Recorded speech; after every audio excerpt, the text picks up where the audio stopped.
El reto de la empresa pública y corrupción. Bien, vamos a hablar de este tema, empresa pública y corrupción, de la mano de lo que nos plantea Patricio Pescador, ¿no? Nos dice, las empresas públicas son cuna de pura corrupción y de despilfarro del dinero que se le quita a la gente vía impuestos. Bueno, vamos a empezar por el final, ¿no? Despilfarro del dinero que se le quita a la gente vía impuestos. Bueno, yo creo que esto no es correcto. Es decir, yo creo que interpreto que, claro, como en nuestros países se ha reducido tanto el sector público empresarial, estamos confundiendo empresas públicas con servicios públicos, ¿no? Y claro, los servicios públicos que en sí mismos tienen tienen déficit, pues tú estás interpretando que al final suponen pues un drenaje de parte de los impuestos, ¿no? Y si se gestionan mal, pues serían de despilfarro, ¿no? Pero ahora no estamos hablando de eso, estamos hablando de empresas públicas como productoras de bienes y servicios compitiendo en el mercado, ¿no? Y hay, desde luego, no se puede decir que sean fuente de despilfarro del dinero que se le quita a la gente vía impuestos. Puede haber casos concretos en los que haya pérdidas que sean sufragadas desde el Estado, pero no es lo normal.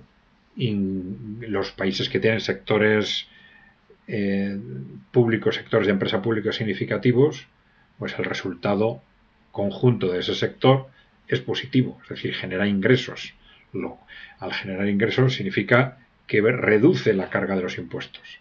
Incluso, y en los países donde ese sector es realmente muy importante, los impuestos en general tienden a ser bajos. Es decir, es exactamente lo contrario.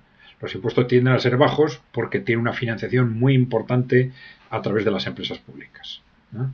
Bien, entonces, eso por un lado, ¿no? Pero vamos con la primera parte. Las empresas públicas son cuna de pura corrupción, ¿no? Bueno, hay algo de esto, sí. Vamos a ver, si comparamos en abstracto, si se quiere, las empresas privadas y las públicas, si hablamos de corrupción, de lo que normalmente se entiende por corrupción, esto está más relacionado con las empresas públicas, ¿no? ¿Por qué?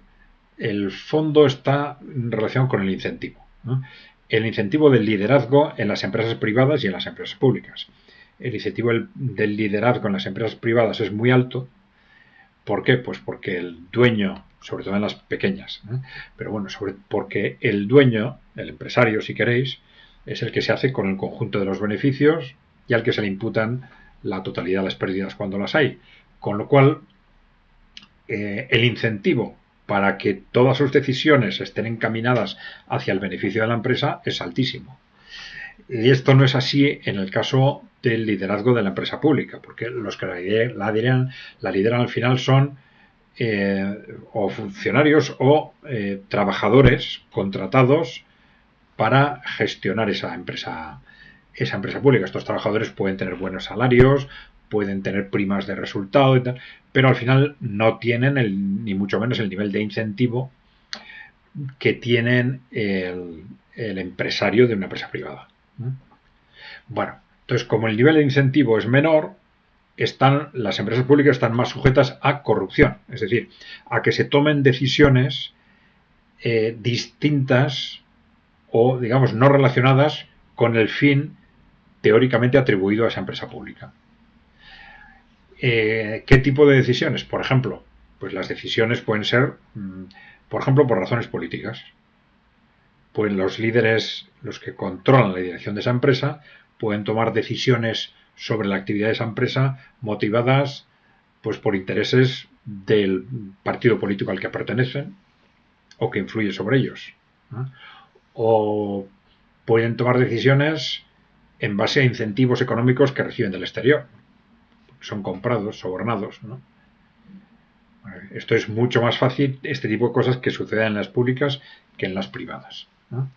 Bien, esto es cierto, ¿no? Bien.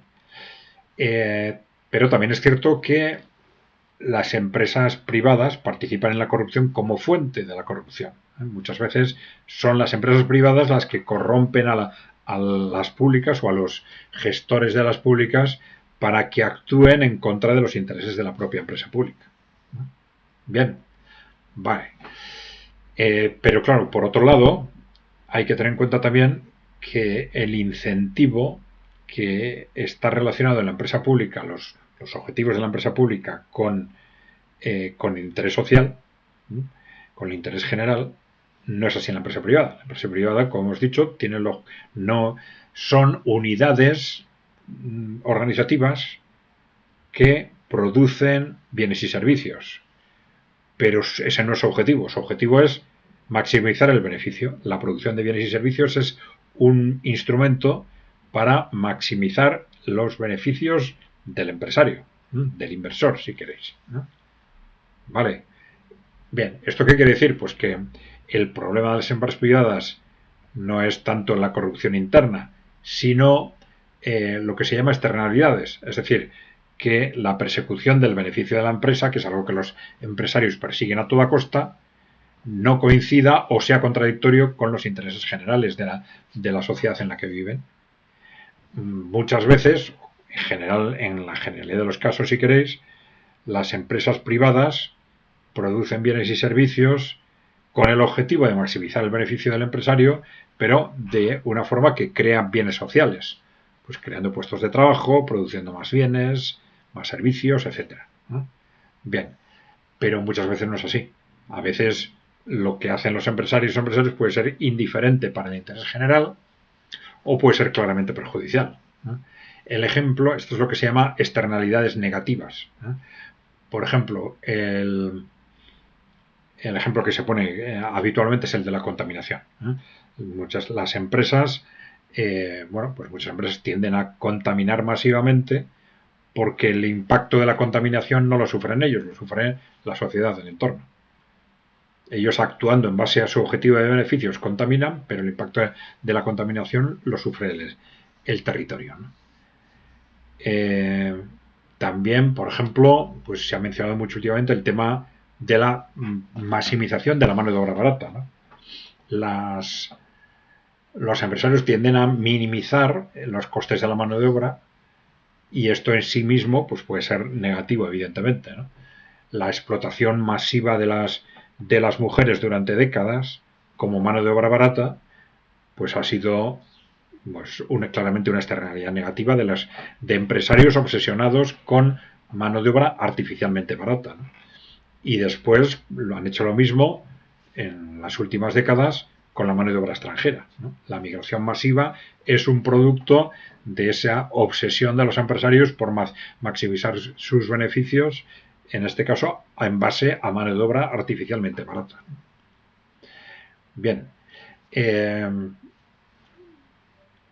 esto, tanto el tema de la corrupción como el tema de las externalidades son argumentos, pero argumentos parciales, no definitivos. Hay otros argumentos que nos sirven para identificar ventajas e inconvenientes de empresas públicas y privadas, pero ojo, esto es muy importante, que difícilmente esto nos va a llevar a una conclusión de que las públicas son siempre mejores o de que las privadas son siempre mejores, desde el punto de vista que importa, que es el del interés general.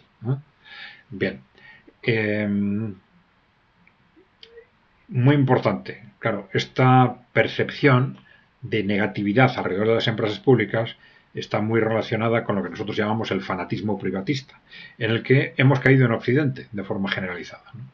Hemos caído porque durante 30 años nos han bombardeado a partir del neoliberalismo, pues porque lo que interesaba era privatizar el sector público empresarial.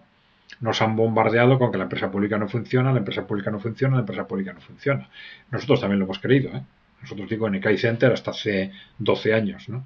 ¿Cómo salimos de eso? Pues con el análisis, viendo la realidad de cómo las empresas públicas funcionaban durante las décadas posteriores a la Segunda Guerra Mundial en todo Occidente, o cómo funcionan ahora y cómo están apostando claramente por ellas los países emergentes y están superando a Occidente en muchos sectores estratégicos en base a la utilización de empresas públicas, ¿no? Bueno, entonces esta es una realidad que está ahí. Entonces, es evidente que por lo menos en determinados casos las empresas públicas funcionan mejor. Entonces lo que hay que hacer es, y esto es una ventaja clarísima de los países emergentes, lo que hay que hacer es, en cada caso y en cada empresa, en cada sector, analizar con objetividad y sin prejuicios ideológicos, desde el punto de vista del interés general, qué es mejor, es una empresa privada o una empresa pública.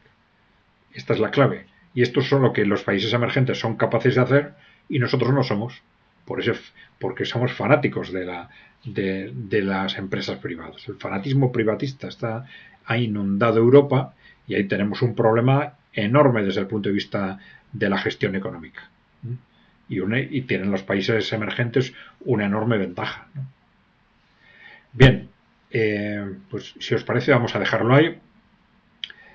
Por ahora hay otros aspectos de la comparación entre públicas y privadas que son muy importantes. Esto es un análisis meramente parcial. Bien, dejarnos preguntas y comentarios. No os olvidéis de darle a la tecla de suscribirse si no estáis suscritos. Un saludo.